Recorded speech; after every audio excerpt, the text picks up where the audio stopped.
Mask ധരിച്ചെത്തിയ 50 വയസ്സോളം പ്രായം തോന്നിക്കുന്ന ആളാണ് ചെങ്ങന്നൂരിലും തട്ടിപ്പ് നടത്തിയത്.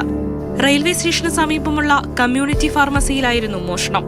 കടയുടമയുടെ സുഹൃത്താണെന്ന ജീവനക്കാരെ ഇയാൾ സ്വയം പരിചയപ്പെടുത്തി. അത്യാവശ്യമായി 2500 രൂപ വേണമെന്ന് ആവശ്യപ്പെട്ടു. ജീവനക്കാർക്ക് വിശ്വാസം വരാനായി കടയുടമയോട് ഫോണിൽ സംസാരിക്കുന്നതായി അഭിനയിച്ചു. തുടർന്ന് പണവുമായി കടന്നു. ചെങ്ങന്നൂർ പോലീസ് കേസെടുത്തു. എനിക്ക് കുറെ കസ്റ്റമർ ഉണ്ടായിരുന്നു. അപ്പം ഞാൻ അത് കൊടുക്കുന്നതിനനുസരിച്ച് ഇയാള് ധൃതി പിടിപ്പിച്ചോണ്ടിരിക്കുക. അപ്പം പൈസ ഒരു 2800 രൂപ അങ്ങോട്ട് കൊടുക്കാൻ പറഞ്ഞു, അങ്ങോട്ട് പുള്ളിക്കാരന്റെ കയ്യിലേക്ക് കൊടുക്കാൻ പറഞ്ഞു. അങ്ങനെ ഞാൻ അന്നേരം പൈസ എടുത്തു കൊടുത്തു. എന്നിട്ട് ആ കസ്റ്റമർ പോയപ്പോ സാറിനെ വിളിച്ചപ്പോ പറഞ്ഞു സാറിന് അറിയില്ല. അപ്പം ഞാൻ ഇവിടെ ഒരു കസ്റ്റമർ നിൽപ്പുണ്ടായിരുന്നു. ഞാൻ പറഞ്ഞു അയാളെ ഒന്ന് വിളിക്കുമെന്ന് പറഞ്ഞപ്പോ പറഞ്ഞു അയാൾ അങ്ങ് പോയി എന്ന് പറഞ്ഞു.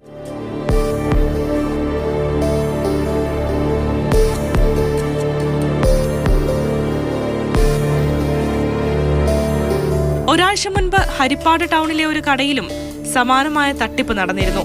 അവിടെ നിന്ന് 3500 രൂപയാണ് കൈക്കലാക്കിയത്.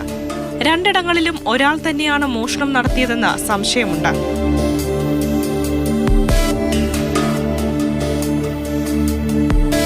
മാതൃഭൂമി ന്യൂസ്, ആലപ്പുഴ.